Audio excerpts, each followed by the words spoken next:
Bonjour à toutes et à tous, c'est Phoenix632, j'espère que vous allez très bien. Aujourd'hui, toute nouvelle vidéo assez spéciale puisqu'on va parler du syndrome de Truman. Et la question que vous vous posez en général est, est-ce qu'il va parler du film The Truman Show? Alors Guillaume, une réponse? Oui et non, oui et non. Ok, merci Guigui, c'était très clair. Non, plus sérieusement, oui, on va en parler, puisque simplement pour comprendre cette maladie psychologique, il faut remonter tout simplement au film de Peter Weir qui date du 28 octobre 1998. Voilà, tout le monde se fout de la date, mais je voulais la préciser. She drove me crazy, yeah. She drove me.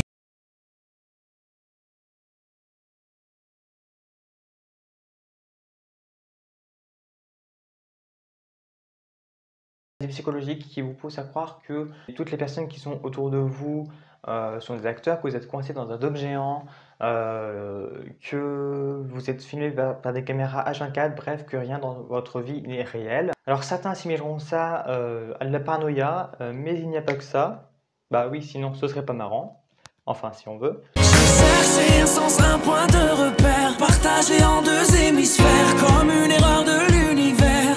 Le syndrome a été découvert en 2003 par le docteur Joel Gold. D'ailleurs, les personnes hospitalisées en psychiatrie porteurs du syndrome font tout de suite référence au film The Truman Show, car ils s'identifient trop en fait, à Jim Carrey, donc, qui joue Truman Burbank, donc le gars qui est coincé dans le dôme géant. Et pour répondre à la question du comment, c'est tout simple. En 2003, un homme a été voir une agence administrative pour leur demander, je cite, de le libérer de l'émission de télé-réalité dont il croyait être le héros.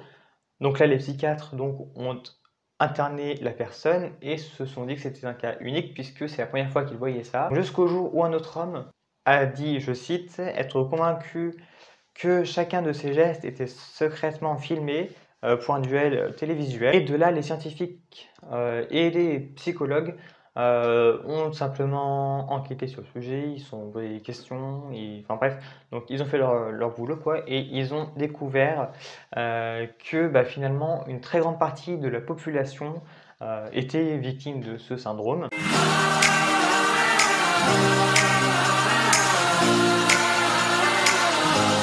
Bon, habituellement, je garde les pépites de mes recherches pour moi, mais là, j'étais obligé de vous le partager, c'est énorme.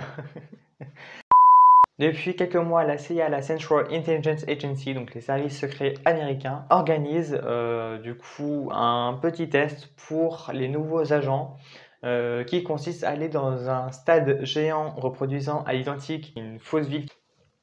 Et donc, alors, les agents en question sont au courant que rien n'est réel en fait, dans ce stade, hein. Ils sont préparés à ça, donc on leur dit donc voilà que tel agent va faire semblant d'être un gars normal qui se promène, etc.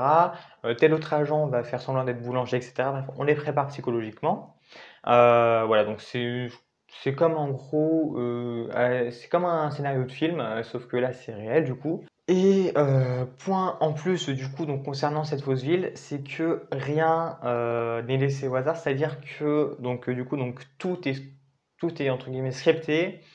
Les ampoules, les frigos, etc. dans les maisons fonctionnent réellement. La marchandise, donc, par exemple dans les boulangeries, sont des vrais pains, des vrais trucs comme ça, dont je ne prononcerai pas le nom parce que sinon après il va y avoir un débat, etc. Bref, donc tout ça, donc c'est des vrais aliments qui sont consommables, etc. Donc voilà, donc ils ont vraiment mis le paquet à fond. Et le problème, c'est que à cause de cet exercice, beaucoup d'agents ne faisaient plus trop la différence entre la vie réelle sur le terrain et cet exercice, et donc ont sombré dans le syndrome de Truman. Et de là, la CIA a décidé d'arrêter cet exercice. C'est totalement faux, ils s'en battent les couilles, ils continuent coûte que coûte. Oui, non mais ils sont débiles, mais ça après c'est un autre délire, hein, c'est cher pas. La vidéo touche à présent à sa fin. J'espère qu'elle vous a plu. Si c'est le cas, un petit pouce bleu, un commentaire, un abonnement, ça fait toujours plaisir. Sur ce, moi je vous dis à bientôt pour une prochaine vidéo. Prenez soin de vous. Peace!